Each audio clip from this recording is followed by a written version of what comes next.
Yo, we're back for Turning Pro. We're finishing the first part, book 1 of the book. Pulling the Pin, part 2. Two things struck me about the migrants in that bunkhouse. First, they were wonderful guys. They weren't crazy, they weren't stupid.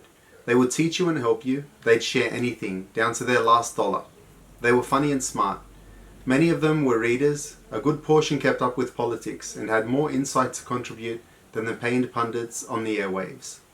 Second, they had achieved the kind of peace that comes when you've already fallen so far that you don't have to worry about falling any further. Worst come to worst, Dave or Jack could have slept on the ground, foraged for grub. If the bomb went off tomorrow, they'd survive just fine. There was something very natural, I thought, about a life following the seasons. The human race did that for millions of years. When the season finished in Washington, then the next crop was coming into harvest down in California. You coming for the cherries, Dave asked me. I wanted to, if I hadn't had a book I needed to finish, so I could stop pulling the pin, and my cat, Mo, to look after. I'd have done it. I gave Dave a ride out to the highway. I could see him in my rearview with his thumb out, heading south as I was going west. The life we call normal isn't normal at all. A spouse and kids, a mortgage, a 9-to-5 job. Who said that was life? What's so great about working in a factory or a cubicle? You and I, who are artists and entrepreneurs, live a life that's closer to natural, if you ask me. We migrate too. We follow the muse instead of the sun. When one crop is picked, we hit the road and move on to the next. It's not a bad life, it's lonely, it's tough. It ain't for everyone, but like the life of a migrant on the road, it has its compensations. Dave may have been a drinker, and he certainly wasn't going to quit. But that was the life he had chosen. Would his mother and father, his sisters and his ex-wife have picked that kind of life for him? Would he himself have elected it? But Dave was willing to pay the price for the choices he had made. He paid it in hard work and hard times, and the looks people gave him when they passed him on the street. They didn't know Dave. He was a top hand and a good guy. He would never pull the pin. He was a pro. The definition of boring. Sometimes there's something that's boring goes nowhere. It travels in a circle. It never arrives at its destination. The repetitive nature of the shadow life and of the addiction is what makes both so tedious.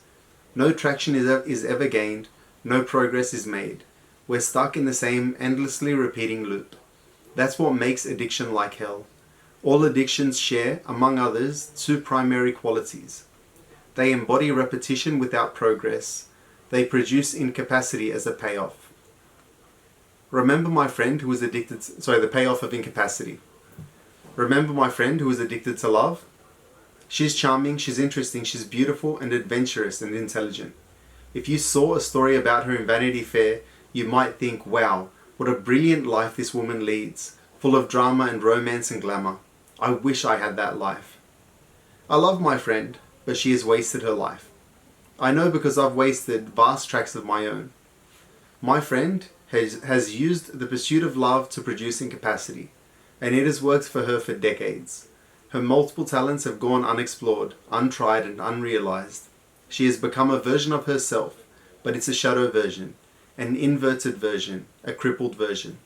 She is miserable and she cannot or will not change. You might disagree with me. You might say my friend has a great life. You might be right.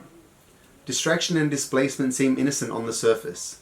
How can we be harming ourselves by having fun, or seeking romance, or enjoying the fruits of this big, beautiful world? But lives go down the tubes one repetition at a time, one deflection at a time, 140 characters at a time. The following is a sampling, in no particular order, of the garden variety addictions that fall short of hardcore chemical dependency, but still more than potent enough to cripple, malform, and destroy our lives. Addicted to failure. There's a difference between failing, which is a natural and normal part of life, and being addicted to failure. When we're addicted to failure, we enjoy it. Each time we fail, we are secretly relieved. There's a glamour to failure that has been mined for centuries by starving poets, romantic suicides, and other self-defined doomed souls. The glamour inverts failure and it turns it into success. I've had a romance with this goddess myself. Have you? The lure of failure can be as intoxicating as the hardest of hardcore narcotics. Its payoff is incapacity. When we fail, we are off the hook. We have given ourselves a get-out-of-jail-free card. We no longer have to ask and answer Stanislavski's famous 3 questions. Who am I? Why am I here? What do I want? Addicted to sex. If addiction and shadow careers are metaphors, sex is the richest one of all and the most difficult to decode. Why are we obsessed with sex? Does sex represent conquest or surrender? Are we seeking the oblivion of orgasm and the transcendence of escaping the ego? Is unison with another our goal? Or are we seeking to dominate or humiliate our partner? Is sex about love? Are we seeking a soulmate, a mother or father? Are we trying to reach God? I don't see what all the fuss about sex is, said the comedian. It's only friction. My own theory is that the obsessive pursuit of sex is an attempt to obliterate the ego, that is, normal consciousness, the monkey mind that tortures us with restlessness, fear, anger, and self-centeredness. We're trying to get to the level above that. The entity we're seeking union with is ourselves. We're trying to connect with our true being, our soul, our self. Addicted to distraction. Resistance hates 2 qualities above all others: concentration and depth. Why? Because when we work with focus and we work deep, we succeed. How did Tom Brady master the art of the forward pass? How did Picasso paint? How did Yo-Yo Ma learn the cello? Resistance wants us shallow and unfocused, so it makes the superficial and vain intoxicating. Have you checked your email in the last half hour? When you sit down to do your work, do you leave your web connection on? It can be fatal, keeping up with the Kardashians. Addicted to money. The real utility of money is its convenience as a medium of exchange. If you and I have a goat in Smyrna, we don't have to carry the poor beast in our arms all the way to Aleppo to trade it for a carpet. We can sell the goat in Smyrna, stash a silver derrick in our pocket, and then take the derrick to Aleppo to buy the carpet. But when we're addicted to money, we become hooked on the metaphor. Is money how we keep score? Is it magic? Is wealth a currency that opens doors, realizes possibilities, produces transcendence? Money is second only to sex in the richness of its metaphor. But as in the case of carnality, our real object is the currency of our own hearts. The same premise applies to power, fame, and all other external expressions of potency. What you and I are really seeking is our own voice, our own truth, our own authenticity. Addicted to trouble. There are more than 2 million people behind bars in the United States, and another 5 million on probation or parole. How many millions more are self-imprisoned in the cycles of abuse, of others or of themselves, or habituated to other forms of vice, corruption, and depravity? Why is trouble so intoxicating? Because its payoff is incapacity. The scars and tattoos of the convict are his shadow symphony, his displaced epic, his unpainted masterpiece.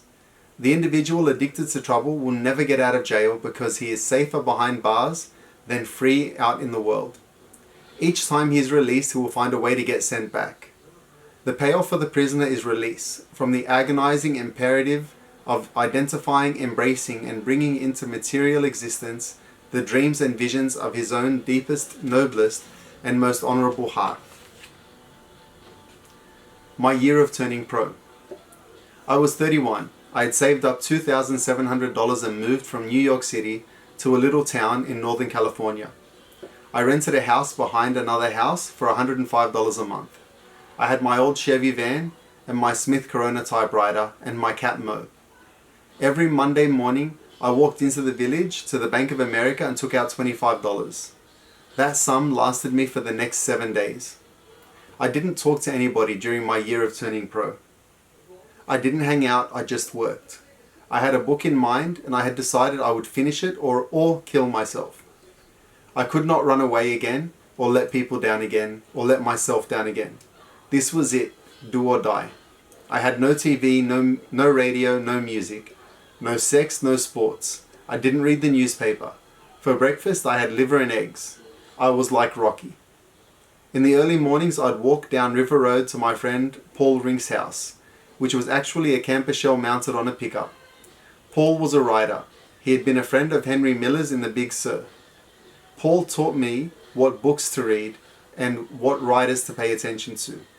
That was what I did at night. I read all the stuff that you're supposed to read in college but never do. Or if you do, you're not paying attention. I read Tolstoy and Dostoevsky and Turgenev. I read Cervantes and Flaubert and Stendhal and Nut Hampson. And I read every American except Faulkner. I was riding on my ancient Smith Corona, which had a heavy carriage that physically shuttled back and forth as I typed. My cat Mo would curl up on my desk on the left side of the typewriter so that the carriage would pass over his head, back and forth as I typed. He didn't seem to mind. When I ran out of money at the end of my time, I went to pick apples in Washington State. That was when I met Dave and Jack. When the season was over, I had cleared $250 after paying rent, gas, and engine repairs. I drove south and got back to work on the book.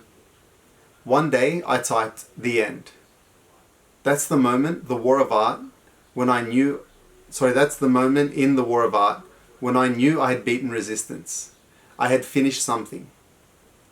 The manuscript didn't find a publisher, and it shouldn't have. It wasn't good enough. I had to go back to a real job in advertising in New York, and save up again and quit again, and write another book that also didn't find a publisher because it wasn't good enough. Neither were the 9 screenplays I wrote over the next X years. I can't even remember how many before I finally got my first check for $3,500 and promptly went back to writing more screenplays that I also couldn't sell. During that first year, I sometimes thought to myself, "Steve, you've got it lucky now. No distractions. You can focus full time. What are you going to do when life gets complicated again?" In the end, it didn't matter. That year made me pro. It gave me, for the first time in my life, an uninterrupted stretch of month after month that was mine alone. That nobody knew about but me. When I was truly productive, truly facing my demons and truly working my shit. That year has stuck with me. The pain of being human. The Gnostics believed that exile was the essential condition of man. Do you agree? I do. The artist and the addict both wrestle with this experience of exile. They share an acute, even excruciating sensitivity to the state of separation and isolation, and both actively seek a way to overcome it, to transcend it, or at least to make the pain go away. What is the pain of being human? It's the condition of being suspended between two worlds, and being unable to fully enter into either. As mortal flesh, you and I cannot ascend to the upper realm. That sphere belongs to the gods, but we can't put it out of our minds either. We can't escape intimations and half memories of what? Some prior sojourn, before birth perhaps, among the immortals or the stars. Our lot instead is to dwell here in the lower realm, the sphere of the temporal and the material, the time-bound dimensions of instincts and animal passions of hate and desire, aspiration and fear. You and I are called to the upper realm, and it's calling to us. But we're having a pretty good time sometimes down here in the sphere of the senses. Bottom line, we're marooned in the middle, stuck inside of Mobile with Memphis Blues again. Jewish despair and Irish despair. If you'll forgive me for quoting myself, here's a passage from Killing Rommel. In the story, a poet and Oxford tutor, Zachary Stein, makes the distinction between two types of despair. Jewish despair arises from want and can be cured by surfeit.